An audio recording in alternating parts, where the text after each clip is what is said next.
Introducing the Current Affairs Workbook. It is an activity-driven learning comprising summaries, quick facts, MCQs, true-false statements, mains practice questions, and ethics case studies, consolidated into a comprehensive workbook.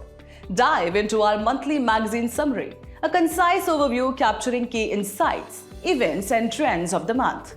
Unlock the power of our Quick Facts block, your rapid reference toolkit with essential facts, figures, and critical statistics.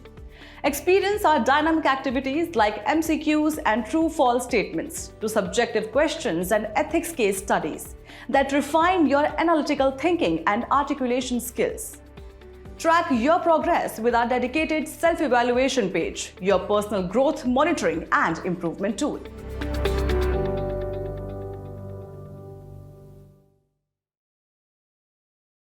नमस्कार दर्शकों, आप देख रहे हैं news today, जिसमें हर खबर है जरूरी और हर विश्लेषण है खास। बात करते हैं मुख्य सुर्खियों की। तटीय पोत परिवहन विधेयक 2024 लोकसभा में पेश किया गया। केंद्रीय पर्यावरण मंत्री ने भारत में तटीय कटाव के मुद्दे पर प्रकाश डाला। राष्ट्रीय कृषि विपणन नीति फ्रेमवर्क का ड्राफ्ट जारी किया गया। सरकार ने जीडीपी की गणना हेतु आधार वर्ष को 2011-12 के स्थान पर 2022-23 करने का निर्णय लिया। ऑक्सफोर्ड के एक अध्ययन के अनुसार प्रगति प्लेटफॉर्म डिजिटल गवर्नेंस के माध्यम से समय पर अवसंरचनात्मक विकास सुनिश्चित करने में क्रांतिकारी साबित हुआ है। आयुष मंत्रालय के गठन को 10 साल पूरे हुए। चलिए बुलेटिन की शुरुआत करते हैं और रुख करते हैं आज की पहली मुख्य खबर की ओर। तटीय पोत परिवहन विधेयक 2024 लोकसभा में पेश किया गया। इसका उद्देश्य तटीय पोत परिवहन को नियंत्रित करने वाले कानूनों को एकीकृत और संशोधित करना तथा इनमें एक रूपता लाना, तटीय व्यापार और कनेक्टिविटी को बढ़ावा देना तथा तटीय पोत परिवहन में घरेलू हितधारकों की भागीदारी को प्रोत्साहित करना है। भारत में तटीय पोत परिवहन के महत्व को देखें तो भारत की तटरेखा लगभग 7,516.6 किलोमीटर लंबी है। साथ ही भारत की तटरेखाएं महत्वपूर्ण वैश्विक पोत परिवहन मार्गों के निकट है। ऐसे में भारत में तटीय पोत परिवहन की अपार संभावनाएं मौजूद हैं। चलिए सबसे पहले विधेयक के मुख्य बिंदुओं पर एक नजर डालते हैं। पहला है तटीय व्यापार पर प्रतिबंध। भारतीय जहाजों को छोड़कर अन्य जहाजों द्वारा बिना लाइसेंस के भारत के तटीय जल में व्यापार करने पर प्रतिबंध लगाने का प्रस्ताव किया गया है। भारत के अंतर्देशीय जहाजों को तटीय व्यापार में शामिल होने की अनुमति होगी। दूसरा है राष्ट्रीय तटीय और अंतर्देशीय पोत परिवहन रणनीतिक योजना। इसका उद्देश्य तटीय पोत परिवहन का विकास, समृद्धि एवं संवर्धन करना होगा। तीसरा है राष्ट्रीय तटीय पोत परिवहन डेटाबेस का निर्माण। यह डेटाबेस प्रक्रियाओं की पारदर्शिता सुनिश्चित करेगा और सूचना को साझा करने में सहायता प्रदान करेगा। और चौथा है चार्टर्ड जहाजों को लाइसेंस। तटीय व्यापार के लिए लाइसेंस जारी करने का अधिकार महानिदेशक को दिया गया है। वह लाइसेंस जारी करते समय जहाज के चालक दल की नागरिकता और जहाज की निर्माण आवश्यकताओं जैसी कुछ शर्तों को ध्यान में रखेगा। साथ ही लाइसेंसधारी को सुनवाई का उचित अवसर दिए बिना उसके लाइसेंस को ना तो निलंबित या निरस्त किया जाएगा और ना ही उसमें संशोधन किया जाएगा। अब अन्य प्रावधानों को देखें तो कुछ प्रकार के अपराधों में कंपाउंडिंग यानी सुलह करने की अनुमति दी गई है। मुख्य अधिकारी द्वारा पेनल्टी लगाने का प्रावधान किया गया है और कुछ मामलों के संबंध में महानिदेशक को सूचना मांगने का अधिकार दिया गया है। आगे बढ़ते हुए भारत में तटीय पोत परिवहन उद्योग के बारे में भी जानकारी प्राप्त कर लेते हैं। भारत के प्रादेशिक जल के भीतर समुद्र तट से होकर वस्तुओं और यात्रियों की आवाजाही को तटीय पोत परिवहन कहा जाता है। भारत का प्रादेशिक जल उसकी बेसलाइन से समुद्र की ओर 12 नॉटिकल मील तक विस्तृत है। अंत में भारत में तटीय पोत परिवहन का विनियमन भी जान लेते हैं। पत्तन पोत परिवहन और जलमार्ग मंत्रालय के तहत नौवहन महानिदेशालय भारत में तटीय पोत परिवहन का प्राथमिक विनियामक प्राधिकरण है। तटीय विनियमन क्षेत्र यानी कोस्टल रेगुलेशन जोन के नियम भारत के तटीय क्षेत्रों में अलग अलग गतिविधियों की अनुमति देते हैं या उन्हें प्रतिबंधित करते हैं। दूसरा है भारत की कैबोटेज नीति। इस नीति के तहत भारत के प्रादेशिक जल के भीतर वस्तु परिवहन के लिए विदेशी ध्वज वाले जहाजों का संचालन प्रतिबंधित है। और आखिरी टैरिफ और शुल्क महापत्तनों के लिए टैरिफ प्राधिकरण यानी TAMP तटीय पोत परिवहन में शामिल महापत्तनों द्वारा प्रदान की जाने वाली सेवाओं के लिए टैरिफ और शुल्क को नियंत्रित करता है। चलिए बढ़ते हैं अगली मुख्य खबर की ओर। केंद्रीय पर्यावरण मंत्री ने भारत में तटीय कटाव अपरदन के मुद्दे पर प्रकाश डाला। भारत की 7,516.6 किलोमीटर लंबी तटरेखा अब बढ़ते व्यवधानों का सामना कर रही है। इससे लाखों लोगों की आजीविका प्रभावित हो रही है। आइए भारत में तटीय कटाव की स्थिति को जानते हैं। राष्ट्रीय तटीय अनुसंधान केंद्र NCCR के एक अध्ययन के अनुसार भारतीय तट के लगभग 33.6% भाग का क्षरण हो रहा है, 26.9% हिस्से का विस्तार हो रहा है तथा 39.5% हिस्सा स्थिर अवस्था में है। राज्यवार विश्लेषण से पता चलता है कि 40% से अधिक तटीय कटाव 4 राज्यों केंद्र शासित प्रदेशों में हो रहा है। इनमें पश्चिम बंगाल 63%, पुडुचेरी 57%, केरल 45% और तमिलनाडु 41% शामिल है। इसी के साथ चलिए तटीय कटाव के बारे में भी जान लेते हैं। इसके तहत समुद्र की लहरें तटीय चट्टानों को खंडित कर अपने साथ बहा ले जाती हैं। प्रचंड तरंगों द्वारा तट का क्षरण 4 मुख्य प्रक्रियाओं अर्थात हाइड्रोलिक क्रिया, संपीड़न, अपघर्षण और सन्निघर्षण के माध्यम से होता है। इस दौरान बनी अपरदनात्मक भू आकृतियों में क्लिफ, वेदिका, गुफाएं, स्टैक, मेहराब और स्टंप शामिल हैं। तटीय कटाव के लिए जिम्मेदार कारक की बात करें तो पहला है प्राकृतिक कारक। इसमें समुद्र जल का बढ़ता स्तर, मैंग्रोव का विनाश, चक्रवाती गतिविधियां तथा लहरों, पवनों, ज्वार भाटे, तटीय धाराओं, तूफान आदि की क्रियाएं शामिल हैं। दूसरा है मानव जनित कारक। इसमें अनियमित बालू खनन और बंदरगाहों आदि का निर्माण, ज्वारीय प्रवेश मार्ग और पोत परिवहन मार्गों की ड्रेजिंग करना, बांध बनाना आदि शामिल है। चलिए तटीय कटाव को रोकने के लिए संभावित नवीन समाधान जानते हैं। समुदाय संचालित संरक्षण कार्यक्रम चलाए जाने चाहिए। साथ ही AI का उपयोग करके रियल टाइम में कटाव की निगरानी करनी चाहिए। प्रकृति आधारित पद्धतियां अपनानी चाहिए। इनमें जलवायु अनुकूल तरीके से तटों यानी बीच पर अधिक रेत डालना, मैंग्रोव का पुनरुद्धार करना आदि शामिल है। तटीय प्रबंधन योजनाओं को तटीय कटाव के स्थानीय और क्षेत्रीय कारकों को ध्यान में रखते हुए बनाना चाहिए। तटीय कटाव से निपटने के लिए उठाए गए कदमों को देखें तो राज्यों द्वारा तटीय विनियमन क्षेत्र अधिसूचना CRZ 2019 के अनुसार तटरेखा प्रबंधन योजना तैयार की गई है। तटीय विनियमन क्षेत्र CRZ अधिसूचना 2019 में भारत के समुद्र तट को अतिक्रमण और कटाव से बचाने के लिए नो डेवलपमेंट जोन NDZ का प्रावधान किया गया है। विश्व बैंक द्वारा केशोर परियोजना चलाई जा रही है और तटीय प्रबंधन सूचना प्रणाली कोस्टल मैनेजमेंट इंफॉर्मेशन सिस्टम अपनाई गई है। तो अब बढ़ते हैं अगली मुख्य खबर की तरफ। राष्ट्रीय कृषि विपणन नीति फ्रेमवर्क का ड्राफ्ट जारी किया गया। इसे फैज अहमद किदवई की अध्यक्षता वाली समिति ने तैयार किया है। इसका उद्देश्य देश में एक सक्षम कृषि विपणन इकोसिस्टम का निर्माण करना है। इससे सभी श्रेणियों के किसानों को अपनी पसंद के बाजार तक पहुंच प्राप्त करके अपनी उपज का सर्वोत्तम मूल्य हासिल करने में मदद मिलेगी। चलिए इस ड्राफ्ट फ्रेमवर्क के मुख्य बिंदुओं पर एक नजर डालते हैं।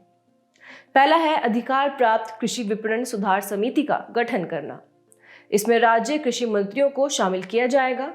इसका उद्देश्य राज्यों के बीच आम सहमति बनाते हुए एकल लाइसेंसिंग या पंजीकरण प्रणाली और एकल शुल्क के माध्यम से कृषि उपज के लिए एकीकृत राष्ट्रीय बाजार की दिशा में आगे बढ़ना है। GST पर अधिकार प्राप्त समिति की तरह इसकी अध्यक्षता राज्यों के कृषि मंत्रियों द्वारा बारी बारी से की जा सकती है। दूसरा है किसान और बाजार के मध्य संपर्क को सुधारना। आवश्यकता के आधार पर काफी संख्या में गोदामों या कोल्ड स्टोरेज को सब मार्केट यार्ड्स के रूप में घोषित किया जाएगा। साथ ही कृषि उपज बाजार समिति यानी APMC बाजारों से परे भी ई-नाम का विस्तार और समेकन किया जाएगा। उदाहरण के लिए सब मार्केट यार्ड्स तक विस्तार किया जाएगा। साथ ही इस रिपोर्ट में कृषि उपज बाजार समितियों यानी APMCs में सुधार करने का भी जिक्र किया गया है। APMCs को अपनी आय में सुधार करने के लिए प्रोत्साहित किया जाएगा। इसके लिए APMCs को अत्यधिक बाजार शुल्क और अलग अलग नाम से अन्य शुल्क या उपकर लगाने की बजाय नई कृषि उपज को अधिसूचित करना चाहिए, खाद्य प्रसंस्करण गतिविधियों को बढ़ावा देना चाहिए आदि। अन्य बिंदुओं को देखें तो निजी क्षेत्र की भागीदारी के साथ AI, ब्लॉकचेन प्रौद्योगिकी आदि का उपयोग करके मूल्य श्रृंखला केंद्रित बुनियादी ढांचे को मजबूत किया जाएगा। किसानों को बुवाई के समय ही सुनिश्चित आय प्रदान करने के लिए मूल्य बीमा योजना शुरू की जाएगी। साथ ही कृषि मंडी की प्रक्रियाओं का डिजिटल स्वचालन करके तथा व्यापारियों, निजी कृषि मंडी संचालकों आदि को डिजिटल रूप से लाइसेंस या पंजीकरण प्रदान करके कृषि आधारित व्यापार को सुगम बनाया जाएगा। अब भारत में कृषि विपणन के बारे में समझते हैं। संविधान के अनुच्छेद 246 के अंतर्गत 7वीं अनुसूची की सूची 2 यानी राज्य सूची की प्रविष्टि 28 के अंतर्गत कृषि विपणन राज्य सूची का विषय है। इसकी चुनौतियों को देखें तो इसमें बिखरी हुई एवं अकुशल आपूर्ति श्रृंखला, अपर्याप्त बाजार पहुंच, खराब अवसंरचना, जटिल विनियम आदि शामिल हैं। अंत में इस संबंध में शुरू की गई पहले जान लेते हैं। इसके लिए 10,000 किसान उत्पादक संगठनों का गठन करने और उन्हें बढ़ावा देने संबंधी पहल शुरू की गई है और कृषि अवसंरचना कोष, कृषि विपणन अवसंरचना, ग्रामीण कृषि बाजार आदि से संबंधित पहलें भी आरंभ की गई हैं। चलिए बढ़ते हैं अगली मुख्य खबर की ओर। सरकार ने जीडीपी की गणना हेतु आधार वर्ष को 2011-12 के स्थान पर 2022-23 करने का निर्णय लिया है।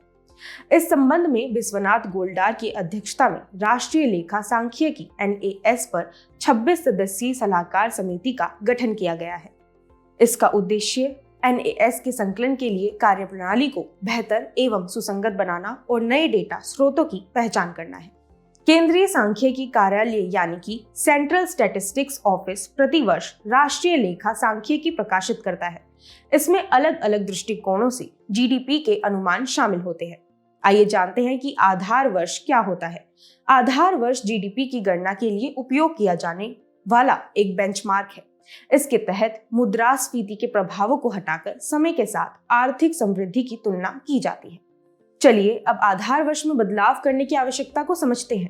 पहला है नए डेटा स्रोत शामिल करना। 2011-12 के बाद से डिजिटलीकरण और अलग अलग क्षेत्रों में विकास के कारण समय के साथ तेजी से बदलते बेहतर डेटा की उपलब्धता में सुधार हुआ है। इसके शामिल होने से जीडीपी की गणना की सटीकता में सुधार होगा। दूसरा है संरचनात्मक बदलावों को शामिल करना। नए आधार वर्ष पिछले दशक की तुलना में उपभोग पैटर्न, अलग अलग क्षेत्रकों के योगदान और उभरते हुए क्षेत्रकों के समावेशन में आए बदलावों को दर्शाएगा। जनवरी 2015 में अपनाया गया आधार वर्ष 2011-12 वर्तमान आर्थिक वास्तविकताओं के लिए अप्रासंगिक बन गया है। अन्य की बात करें तो इससे वैश्विक महामारी के बाद की आर्थिक गतिशीलता में आए बदलावों को शामिल करना और वैश्विक स्तर पर तुलना के लिए अंतर्राष्ट्रीय मानकों का पालन करना सुनिश्चित होगा। आइए अब इसके प्रभावों को समझते हैं। इससे विकास संबंधी अनुमानों में संशोधन हो सकेगा। इससे भारत की आर्थिक गतिविधि का अधिक सटीक आकलन किया जा सकेगा। साथ ही नीति निर्माण में सहायता और निवेशकों के विश्वास में वृद्धि आदि देखने को मिल सकती है। और अब बात करते हैं हमारी अगली मुख्य खबर की। ऑक्सफोर्ड के एक अध्ययन के अनुसार प्रगति प्लेटफॉर्म डिजिटल गवर्नेंस के माध्यम से समय पर अवसंरचनात्मक विकास सुनिश्चित करने में क्रांतिकारी साबित हुआ है।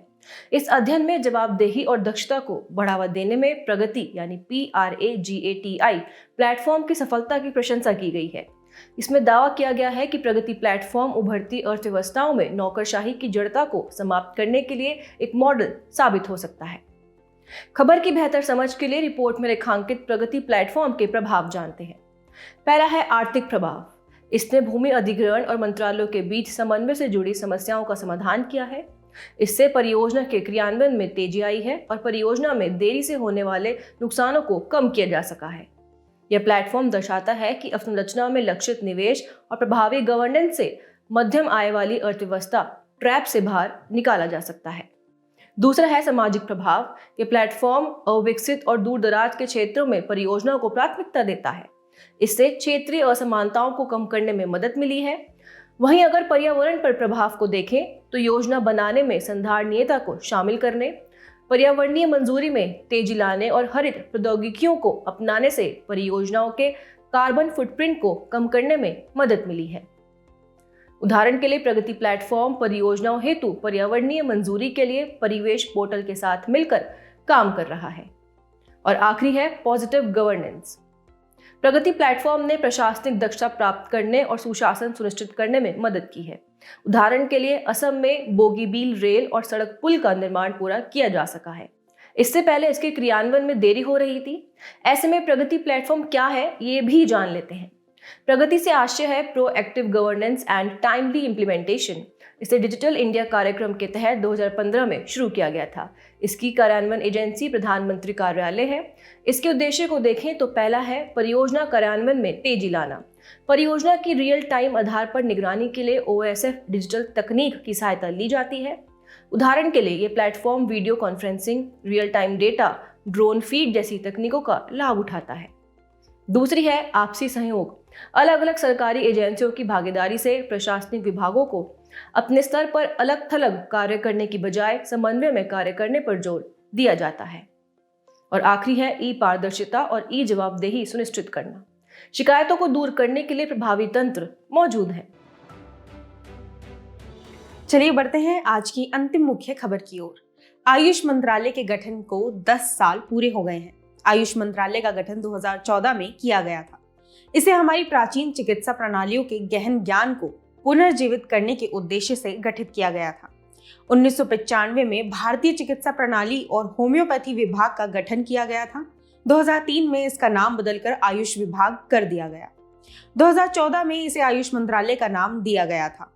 आयुष भारत में प्रचलित चिकित्सा प्रणालियों, आयुर्वेद, योग व प्राकृतिक चिकित्सा, यूनानी, सिद्ध और होम्योपैथी का संक्षिप्त रूप है। आयुष मंत्रालय की उपलब्धियों की बात करें तो पहला है आयुष अवसंरचना का विस्तार। राष्ट्रीय आयुष संस्थानों दिल्ली, गोवा और गाजियाबाद में 3 अत्याधुनिक सैटेलाइट सेंटर्स स्थापित किए गए हैं। इसके अलावा देश भर में 3844 आयुष अस्पतालों की स्थापना की गई है। दूसरा है प्रौद्योगिकी एकीकरण। आयुष ग्रिड, ई संजीवनी, टेलीमेडिसिन जैसी डिजिटल पहलों के माध्यम से दूर दराज के क्षेत्रों में गुणवत्तापूर्ण स्वास्थ्य सेवाएं दी जा रही हैं। तीसरा है ग्लोबल आउटरीच। भारत और WHO के बीच डोनर एग्रीमेंट, भारत व मलेशिया के बीच आयुर्वेद पर समझौता, आयुष वीजा जैसी पहले वैश्विक स्वास्थ्य और कल्याण के बारे में आयुष के दृष्टिकोण को आगे बढ़ाती है। इसके अलावा विश्व स्तर पर पारंपरिक चिकित्सा को बढ़ावा देने और एकीकृत करने के लिए जामनगर में WHO वैश्विक पारंपरिक चिकित्सा केंद्र की स्थापना की गई है। संयुक्त राष्ट्र महासभा UNGA ने 2014 में 21 जून ग्रीष्म अयनांत का दिन अंतर्राष्ट्रीय योग दिवस के रूप में मनाने का निर्णय लिया था। इसके आर्थिक प्रभावों की बात करें तो आयुष बाजार 2014 के 2.85 बिलियन अमेरिकी डॉलर से बढ़कर 2023 में 43.4 बिलियन अमेरिकी डॉलर का हो गया। इसी अवधि में आयुष निर्यात 1.09 बिलियन अमेरिकी डॉलर से दोगुना होकर 2.16 बिलियन अमेरिकी डॉलर हो गया। चलिए आयुष के सामने मौजूद चुनौतियां भी देख लेते हैं। पहला है वैज्ञानिक मान्यता का अभाव। दूसरा है शिक्षा और चिकित्सकों की गुणवत्ता संबंधी मुद्दे। तीसरा है आधुनिक चिकित्सा के साथ एकीकरण का अभाव। चौथा है जागरूकता की कमी। आयुष को बढ़ावा देने के लिए शुरू की गई पहले देखें तो पहला है राष्ट्रीय आयुष मिशन 2014। यह आयुष प्रणालियों को बढ़ावा देने के लिए एक केंद्र प्रायोजित योजना है। दूसरा है प्रत्यक्ष विदेशी निवेश FDI। आयुष क्षेत्र में 100% FDI की अनुमति दी गई है। तीसरा है भारतीय चिकित्सा प्रणाली के लिए राष्ट्रीय आयोग। इसकी स्थापना आयुष शिक्षा में गुणवत्ता मानकों को सुनिश्चित करने के लिए की गई है। चौथा है आयुर्ज्ञान योजना। इसका उद्देश्य आयुष स्वास्थ्य सेवा क्षेत्र में क्षमता बढ़ाना और विकसित करना है। चलिए बढ़ते हैं हमारे खास सेगमेंट सुर्खियों में रहे स्थल की तरफ। सीरिया, जिसकी राजधानी दमिश्क है, हाल ही में उग्रवादी विद्रोही संगठन हयात तहरीर अल शाम यानी कि HTS ने सीरिया के दूसरे सबसे बड़े शहर अलेप्पो पर कब्जा कर लिया है। इसकी भौगोलिक अवस्थिति को देखें तो सीरिया दक्षिण पश्चिमी एशिया में भूमध्य सागर के पूर्वी तट पर अवस्थित है। इसकी सीमाएं उत्तर में तुर्की, पूर्व एवं दक्षिण पूर्व में इराक, दक्षिण में जॉर्डन तथा दक्षिण पश्चिम में इजराइल एवं लेबनान से लगती हैं। इजराइल ने 1967 में हुए 6 दिवसीय युद्ध में सीरिया से गोलन हाइट्स को छीन लिया था। दमिश्क, बरादा नदी के किनारे, होम्स, पलमायरा आदि इसके महत्वपूर्ण शहर हैं। आइए अब इसकी भौगोलिक विशेषताओं के बारे में भी जान लेते हैं। अगर इसकी जलवायु की बात करें तो सीरिया के अधिकतर भागों में भूमध्य सागरीय जलवायु पाई जाती है। इसकी पर्वत श्रृंखलाएं एंटी लेबनान, अल अंसारिया आदि हैं। एंटी लेबनान सीरिया और लेबनान को अलग करती हैं। इसका उच्चतम बिंदु माउंट हरमन है। इसकी प्रमुख नदियां यूफ्रेट्स, टिग्रिस, ओरंटेस आदि हैं।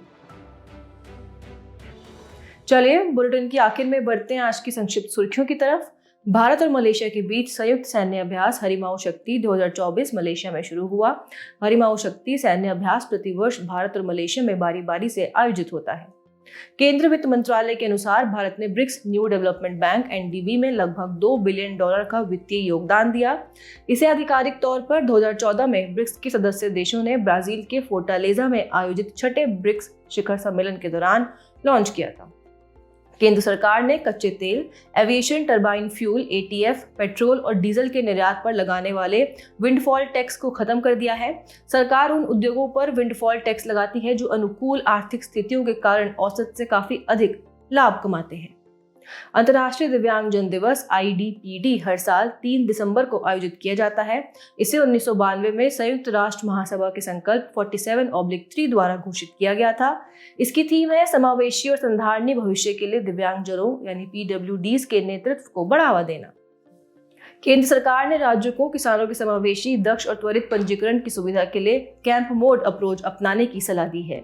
राष्ट्रीय बाघ संरक्षण प्राधिकरण (NTCA) ने माधव राष्ट्रीय उद्यान को मध्य प्रदेश के नवीनतम टाइगर रिजर्व के रूप में मंजूरी दे दी है। NTCA प्रोजेक्ट टाइगर को प्रशासित करने के लिए एक वैधानिक निकाय है। इसका गठन 2006 में संशोधित वन्यजीव संरक्षण अधिनियम WPA 1972 के तहत किया गया था। रूस अपनी RS-28 सरमत अंतर्महाद्वीपीय बैलिस्टिक मिसाइल तैनात करने के लिए तैयार है। इस मिसाइल को सैटर्न 2 नाम दिया गया है। सैटर्न 2 अगली पीढ़ी की अंतर्महाद्वीपीय बैलिस्टिक मिसाइल ICBM है। इसे विश्व स्तर पर सबसे शक्तिशाली परमाणु हथियारों में से एक माना जाता है। International centre for integrated mountain development ICIMOD ने एक वायु गुणवत्ता डैशबोर्ड का अनावरण किया है। वायु गुणवत्ता डैशबोर्ड एक व्यापक तस्वीर पेश करता है। इस कार्य के लिए यह सैटेलाइट इमेजरी के साथ ग्राउंड सेंसर डेटा को एकीकृत करता है। हमसे जुड़ने के लिए आपका धन्यवाद। उम्मीद है न्यूज़ टुडे का यह बुलेटिन आपको पसंद आया होगा।